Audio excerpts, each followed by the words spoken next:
ایک ایسا نبی جس کی موت کے بعد یہودیوں پر سب سے بڑا عذاب آیا، ایسا نبی جسے اللہ نے قرآن میں اپنی روح کہا ہے، جس کے نام پر دنیا کا سب سے بڑا مذہب قائم ہوا،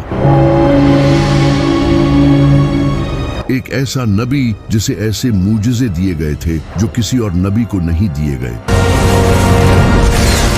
ایسا نبی جسے آسمانوں پر اٹھا لیا گیا اور ایک خاص وقت پر دوبارہ اس دنیا میں واپس بھیجا جائے گا۔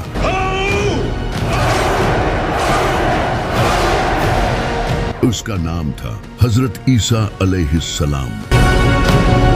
لیکن آخر کس طرح اس انسان کو جو لوگوں کو توحید سکھانے آیا تھا اسی کو خدا بنا دیا گیا، اور کس طرح بائبل کو چینج کر دیا گیا، چلے جانتے ہیں۔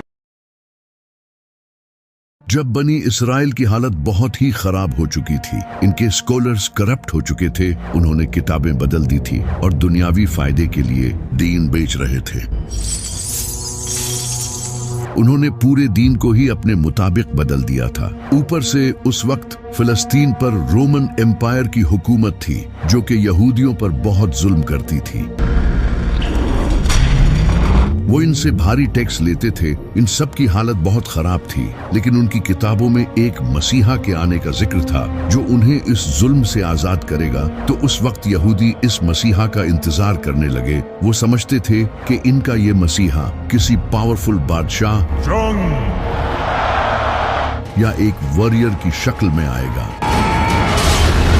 لیکن اس کا الٹا ہوا۔ ایک دن ایک پاک دامن نیک عورت کے گھر حضرت جبرائیل ایک خوبصورت انسان کی شکل میں آئے۔ اس عورت کا نام تھا سیدہ مریم علیہ السلام، جو کہ حضرت زکریا علیہ السلام کی پرورش میں بڑی ہوئی تھی۔ حضرت جبرائیل نے انہیں کہا کہ اللہ آپ کو بغیر شادی کیے ایک عظیم بیٹا دے گا۔ سیدہ مریم کافی حیران ہوئی اور اس کے بعد وہ لوگوں سے دور کسی جگہ چلی گئی۔ جب انہیں شدید درد محسوس ہوتا تو وہ ایک کھجور کے درخت کے پاس چلی جاتی اور کہتی کاش اس سے پہلے مجھے موت آ جاتی، لیکن تبھی غیب سے ایک آواز آتی کہ غم نہ کرو، اور تبھی ان کے نیچے سے ایک پانی کا چشمہ پھوٹ پڑتا، اور جب وہ درخت کو ہلاتی تو تازہ کھجوریں گرتی جس سے انہیں حوصلہ ملتا۔ ان سب کے بعد پھر ایک دن حضرت عیسیٰ علیہ السلام کا جنم ہوا۔ سیدہ مریم انہیں لے کر واپس سے بستی میں لوگوں کے پاس چلی گئی، لیکن جیسے ہی ان لوگوں نے انہیں اس بچے کو تھامے ہوئے دیکھا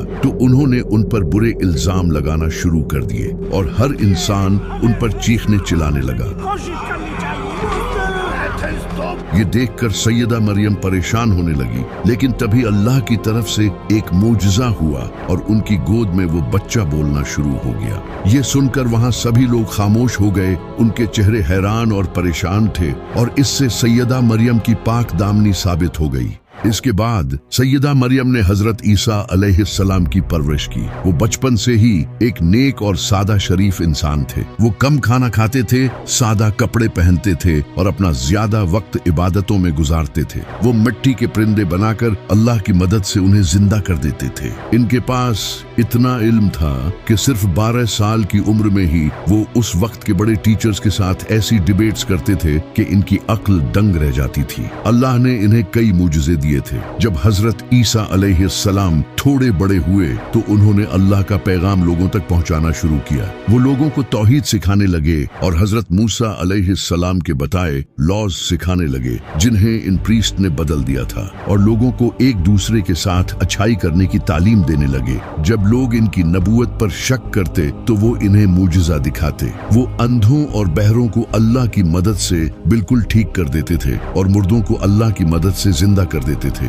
وہ مٹی کے پرندے بناتے اور ان میں پھونک مارتے تو وہ اڑنے لگتے، یہاں تک کہ وہ لوگوں کو یہ تک بتا دیتے تھے کہ انہوں نے کیا کھایا ہے اور اپنے گھروں میں کیا کیا جمع کر رکھا ہے۔ ایک بار تو ان سے کچھ لوگوں نے کہا کہ اگر آپ سچے ہیں تو آسمان سے ہمارے لیے کھانا منگوا دے۔ تبھی اللہ نے ان کے لیے آسمان سے ایک شاندار دعوت اتاری اور کہا کہ اگر اب بھی تم لوگ حق سے منہ موڑو گے تو تمہیں دردناک عذاب دیا جائے گا۔ لیکن جب اس وقت کے प्रीस्ट ने ये सब देखा तो वो जान गए कि इन सब से उनकी असलियत लोगों के सामने आ जाएगी। उन्होंने लोगों को बेवकूफ बनाकर जो दौलत जमा कर रखी थी अब वो सब खतरे में थी। हजरत ईसा अलैहिस्सलाम ने इनकी करप्शन और मुनाफिकत लोगों के सामने लाना शुरू कर दी। इन सब के अलावा उस वक्त के लोग गुनाहों और दुनिया की लज्जतों में पड़ चुके थे और हजरत ईसा अलैहिस्सलाम इन्हें ये सब छोड़ने का कहते थे, लेकिन उन्होंने हक को छोड़कर दुनिया को चुना और हजरत ईसा अलैहिस्सलाम की बात नहीं मानी। लोगों ने भी हजरत ईसा अलैहिस्सलाम के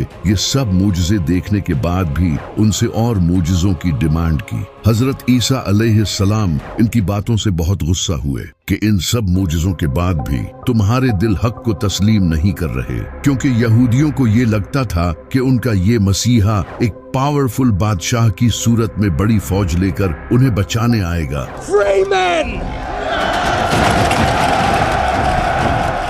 जबकि हजरत ईसा अलैहिस्सलाम उनकी तरह ही एक आम इंसान थे, बल्कि वो तो और भी ज्यादा सादा जिंदगी गुजारते थे। उस वक्त फिलिस्तीन भी रोमन एम्पायर के अंडर था। जब रोमन एम्पायर के बादशाह ने ये देखा कि एक इंसान लोगों को इन्फ्लुएंस कर रहा है और लोग इसे फॉलो कर रहे हैं, तो ये उनकी हुकूमत के लिए भी एक बड़ा खतरा था। इसी का फायदा उठाकर कई यहूदी प्रीस्ट रोमन एम्पायर के पास गए और उन्हें हजरत ईसा अलैहिस्सलाम के खिलाफ उकसाया और कहा ये इंसान बादशाह बनना चाहता है और इसीलिए ये सब कर रहा है। इसके बाद उन प्रीस्ट ने रोमन बादशाह के साथ मिलकर हजरत ईसा अलैहिस्सलाम को कत्ल करने का प्लान बनाया। इसी दौरान हजरत ईसा अलैहिस्सलाम अपने सहाबा के साथ खाना खा रहे थे। तभी उन्होंने उनसे कहा कि तुम में से कोई एक इंसान मुझे धोखा देगा, और फिर ऐसा ही हुआ। इन्हीं में से एक इंसान कुछ पैसों के बदले फौजियों को उनके बाग ले आया और इसी पॉइंट पर अल्लाह ने हजरत ईसा अलैहिस्सलाम को आसमानों पर उठा लिया और एक सेम उन जैसा इंसान उनके सामने कर दिया, जिसके बारे में बहुत से स्कॉलर्स का कहना है कि ये वही इंसान था जिसने हजरत ईसा अलैहिस्सलाम को धोखा दिया था। जबकि कुछ का कहना है कि ये हजरत ईसा अलैहिस्सलाम के सहाबियों में से था और अल्लाह ने इसे इस सब्र के बदले जन्नत का वादा किया था। लेकिन इस सब के बाद यहूदियों ने इस इंसान को बुरी तरह टॉर्चर किया। उसे बाजार में जख्मी हालत में घुमाया और उसे गालियां दी। Get out! और उसके ऊपर एक लकड़ी का बना क्रॉस लाद दिया। इसके बाद उस क्रॉस पर उसके हाथ और पांव में कीलें ठोक दी और उस इंसान को जान से मार दिया गया। इसके बाद आसमान काला पड़ गया और एक खतरनाक जलजला आया।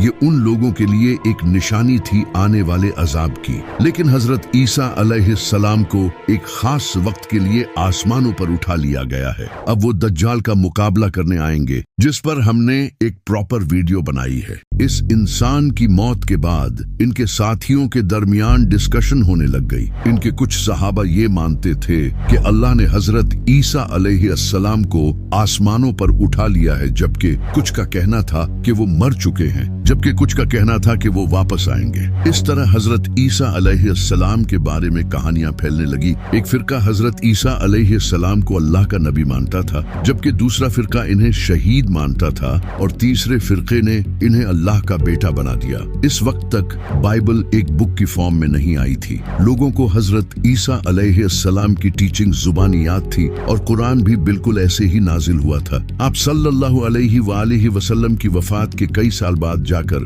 कुरान एक बुक की शक्ल में आया था। लेकिन कुरान और बाइबल में फर्क ये था कि कुरान की प्रोटेक्शन की जिम्मेदारी अल्लाह ने अपने हाथ में ली थी और बाइबल के साथ ऐसा नहीं था। इस वजह से लोगों ने बाइबल को चेंज कर दिया। जब 70 ईस्वी में एक इंसान जो कि हजरत ईसा अलैहिस्सलाम के फॉलोअर्स से इतनी नफरत करता था कि उन्हें टॉर्चर करता और जेलों में डाल दिया करता था, इस इंसान का नाम था सॉल ऑफ टार्सिस। इसने काफी टाइम तक हजरत ईसा अलैहिस्सलाम के फॉलोअर्स को टॉर्चर किया, क्योंकि हजरत ईसा अलैहिस्सलाम के ये फॉलोअर्स एक अल्लाह की इबादत करते थे और इन रोमन के झूठे खुदाओं की पूजा नहीं करते थे। इस वजह से हजरत ईसा अलैहिस्सलाम के इन फॉलोअर्स ने बहुत जुल्म सहा, लेकिन फिर एक दिन इसने क्लेम किया कि इसने ख्वाब में हजरत ईसा अलैहिस्सलाम को देखा है, जबकि इसने अपनी लाइफ में कभी हजरत ईसा अलैहिस्सलाम को देखा ही नहीं था। इसके बाद इसने अपना नाम चेंज करके पॉल द अपोस्टल रख लिया। इसने लोगों को ये बताना शुरू किया कि हजरत ईसा अलैहिस्सलाम कोई नबी नहीं बल्कि खुदा के बेटे थे। इसने ये आइडिया ग्रीक्स और रोमन से लिया था, जिनके झूठे खुदाओं के बेटे भी हुआ करते थे, जैसे हेराक्लस। इसने इन आइडियाज से अपनी एक अलग ही क्रिश्चियनिटी बना ली, जिसे उस वक्त के लोग एक्सेप्ट करने लगे, क्योंकि वो पहले से ही ग्रीक्स और रोमन्स के इन कॉन्सेप्ट को मानते थे। तो ये नई टाइप की क्रिश्चियनिटी उन्हें रिलेटेबल लगी। पॉल ने लोगों से कहा कि जीसस ने अपनी जान की कुर्बानी इंसानियत के गुनाहों की माफी के लिए दी है। इनके तरीकों पर चलने की हमें कुछ खास जरूरत नहीं है, बल्कि हमें तो इनकी इस कुर्बानी को मानना है। यानी कि इस इंसान ने क्रिश्चियनिटी को ही बदल दिया था। इसने डिफरेंट चर्चेस को लेटर भेजे और बाइबल में अपने इन कॉन्सेप्ट्स को ऐड करवाया, जो कि बाद में जाकर न्यू टेस्टामेंट का हिस्सा बने। लेकिन जेरूसलम में हजरत ईसा अलैहिस्सलाम के कुछ फॉलोअर्स ने पॉल के इन आइडियाज को रिजेक्ट किया और उन्हें अल्लाह का एक नबी ही माना। इन्हीं लोगों में से एक हजरत ईसा अलैहिस्सलाम के भाई भी थे, लेकिन इनकी इन बातों की तरफ लोगों ने ध्यान नहीं दिया और पॉल की इस नई क्रिश्चियनिटी को लोगों ने एक्सेप्ट करना शुरू कर दिया और ये लोगों में फेमस हो गई। इस वक्त तक बाइबल को एक बुक की शक्ल दे दी गई थी और इसे हजरत ईसा अलैहिस्सलाम की वफात के 40 से 80 साल बाद लिखा गया था और इसके 4 गॉस्पल्स थे, मार्क, मैथ्यू, लूक और जॉन। इन चारों गॉस्पल्स में हजरत ईसा अलैहिस्सलाम के बारे में एक दूसरे से डिफरेंट बातें लिखी थी और कई ऐसी बातें भी लिखी थी जो कि हजरत ईसा अलैहिस्सलाम ने कभी भी नहीं कही। हजरत ईसा अलैहिस्सलाम के मूजज़े, जैसे मुर्दों को जिंदा करना, परिंदों में रूह डालना, इन्हें अल्लाह का बेटा प्रूव करने के लिए दलील के तौर पर यूज किया जाने लगा, जबकि ये तो मूजज़े उन्हें अल्लाह की तरफ से दिए गए थे। लेकिन उस वक्त कई पुरानी गॉस्पल्स भी मौजूद थी, जैसे कि gospel of Thomas, gospel of Barnabas, gospel of Hebrews. इनमें हजरत ईसा अलैहिस्सलाम को एक नबी ही लिखा गया था, लेकिन उन गॉस्पल्स को चर्च के लीडर्स ने गलत कहा और इन्हें कबूल नहीं किया। लेकिन अभी सारे क्रिश्चियन हजरत ईसा अलैहिस्सलाम को खुदा का बेटा नहीं मानते थे। फिर 4th सेंचुरी में Constantine the great Roman empire का बादशाह बना।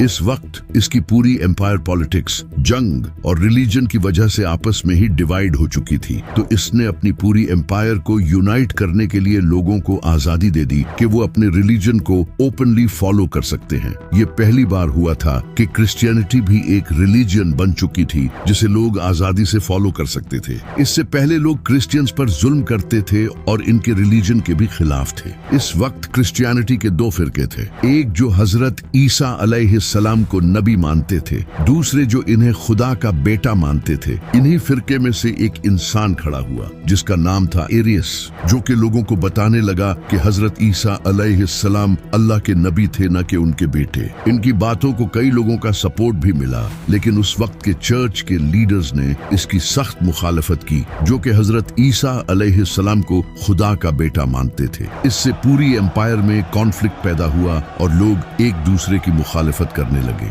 जब कॉन्स्टेंटीन को यह पता चला तो इसने इस इश्यू को फौरन हल करने का सोचा, क्योंकि इसने लोगों को यूनाइट करने के लिए ही तो रिलीजन फॉलो करने की आजादी दी थी, लेकिन अब तो और ज्यादा इश्यूज आने लग गए थे। तो कॉन्स्टेंटीन ने एक बड़ी काउंसिल बुलाई जिसमें 300 से भी ज्यादा प्रीस्ट आए। इन सब के दरमियान एक मीटिंग हुई, लेकिन इस मीटिंग में एरियस के इस आइडिया को लोगों ने रिजेक्ट कर दिया और हजरत ईसा अलैहिस्सलाम को खुदा का बेटा डिक्लेयर कर दिया। इसके बाद से जो भी हजरत ईसा अलैहिस्सलाम को खुदा का बेटा नहीं मानता था, उसकी बाइबल्स को जला दिया जाता था और उन्हें मार दिया जाता था।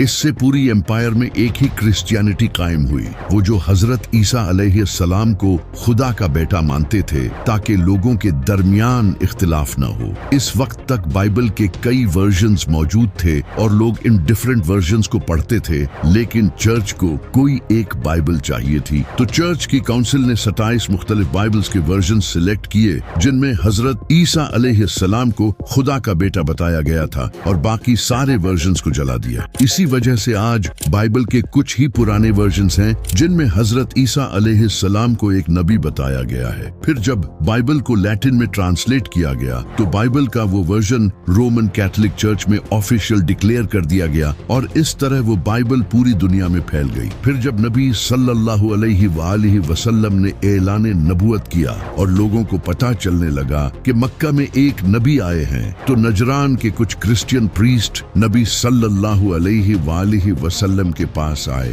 उन्होंने नबी सल्लल्लाहु अलैहि वसल्लम के साथ डिबेट की, क्योंकि नबी सल्लल्लाहु अलैहि वसल्लम हजरत ईसा अलैहिस्सलाम को अल्लाह का नबी मानते थे, न कि अल्लाह का बेटा। आप सल्लल्लाहु अलैहि वसल्लम ने इनके सामने कुरान की आयत पेश की, लेकिन उन्होंने मानने से इनकार कर दिया। तो फिर अल्लाह ने नबी सल्लल्लाहु अलैहि वसल्लम से फरमाया कि आप अपने घर वालों को ले आएं और ये अपने घर वालों को फिर एक खुले मैदान में खड़े होकर अल्लाह से दुआ करें। जो सच्चा होगा उसकी दुआ कबूल होगी और जो झूठा होगा उस पर अल्लाह का अजाब नाजिल होगा। तो नबी सल्लल्लाहु अलैहि वसल्लम अपने साथ इमाम अली, सैयदा फातिमा, इमाम हसन और इमाम हुसैन को लेकर आए। लेकिन जब इन क्रिश्चियन प्रीस्ट ने दूर से इनको आते देखा तो इनमें से एक प्रीस्ट ने कहा, खुदा की कसम, मैं ऐसे चेहरे देख रहा हूँ कि अगर ये अल्लाह से दुआ करें तो अल्लाह इनके लिए पहाड़ों को भी हिला देगा। इनसे डिबेट मत करो वरना हम तबाह हो जाएंगे। तो उन्होंने नबी सल्लल्लाहु अलैहि वसल्लम के साथ डर के मारे एग्रीमेंट कर लिया। हजरत ईसा अलैहिस्सलाम को कत्ल करने की साजिश यहूदियों की सबसे बड़ी गलती थी, क्योंकि हजरत ईसा अलैहिस्सलाम यहूदियों के लिए आखिरी मौका थे। अल्लाह ने उन्हें खुले मुजज़ों के साथ इनके पास भेजा था ताकि वो हक को कबूल कर लें। ऐसे मुजज़े किसी भी नबी को नहीं दिए गए थे, लेकिन उन्होंने ईमान लाने की बजाय इनकार कर दिया। फिर अल्लाह ने उन पर एक के बाद एक अजाब नाजिल किया। जब अल्लाह ने हजरत ईसा अलैहिस्सलाम को आसमानों पर उठा लिया तो कुछ टाइम बाद यहूदियों ने रोमन एम्पायर के खिलाफ बगावत शुरू कर दी, क्योंकि यहूदी खुद हुकूमत हासिल करना चाहते थे। यहूदियों ने यरूशलेम में रोमन्स को हराकर आजादी हासिल कर ली। जब उस वक्त के रोमन बादशाह नीरो को ये खबर मिली तो उसने अपने बेटे टाइटस को एक फौज के साथ यरूशलेम भेजा। टाइटस ने यरूशलेम को सीज कर लिया और शहर को फतह कर लिया। इसके बाद रोमन्स ने यहूदियों के टेम्पल को तबाह कर दिया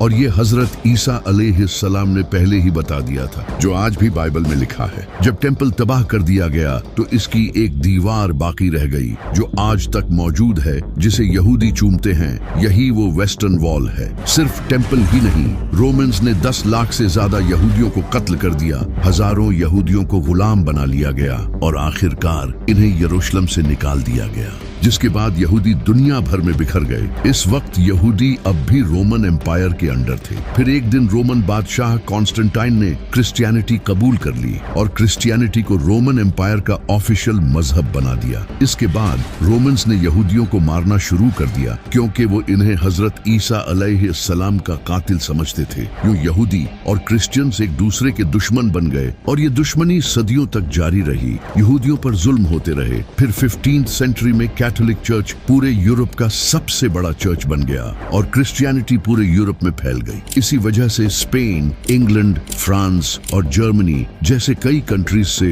यहूदियों को निकाल दिया गया। इन्हें जबरदस्ती क्रिश्चियनिटी कबूल करने पर मजबूर किया गया और जो इनकार करते थे उन्हें कत्ल कर दिया जाता। इन्हें बड़ी पोस्ट्स पर जॉब्स भी नहीं दी जाती और इन पर बहुत जुल्म किए जाते थे। ये सब तकरीबन 1000 साल तक चलता रहा। फिर वर्ल्ड वार 2 हुई, जिसमें नाज़ियों ने लाखों यहूदियों को कत्ल किया और उन पर बहुत जुल्म हुआ। ये सब देखकर क्रिश्चियंस को यहूदियों पर तरस आने लगा और वो अपने चर्चेज में यहूदियों के हक में आवाज उठाने लगे। उन्होंने लोगों को समझाना शुरू किया, More than Jesus Christ, कि हजरत ईसा अलैहिस्सलाम के नजूल के लिए जरूरी है कि यहूदी यरूशलेम में अपना थर्ड टेम्पल बनाएं, क्योंकि इनकी किताबों में लिखा है कि हजरत ईसा अलैहिस्सलाम थर्ड टेम्पल बनने के बाद ही इस दुनिया में आएंगे। यहाँ से यहूदी और क्रिश्चियंस के दरमियान दूरियां कम होने लगी। क्रिश्चियंस ने भी यहूदियों के लिए अलग कंट्री बनाने को सपोर्ट करना शुरू कर दिया और इन्हीं क्रिश्चियंस की हेल्प से आगे जाकर इजराइल कायम हुआ। आज यहूदियों की तमाम साजिशों में क्रिश्चियंस का बड़ा हाथ है और क़यामत के दिन अल्लाह हजरत ईसा अलैहिस्सलाम से सवाल करेगा, क्या तुमने लोगों से कहा था कि तुम और तुम्हारी माँ अल्लाह के सिवा माबूद हैं? तो हजरत ईसा अलैहिस्सलाम अर्ज करेंगे, ऐ अल्लाह, मैंने कभी ऐसा नहीं कहा। अगर मैंने कहा होता हो तो तू जानता है। जब तक मैं इनके दरमियान था मैं इन पर गवाह था, अब तू ही इन पर गवाह है। ये फैसला तेरा है, चाहे तो इन्हें बख्श दे या इन पर अजाब नाजिल कर।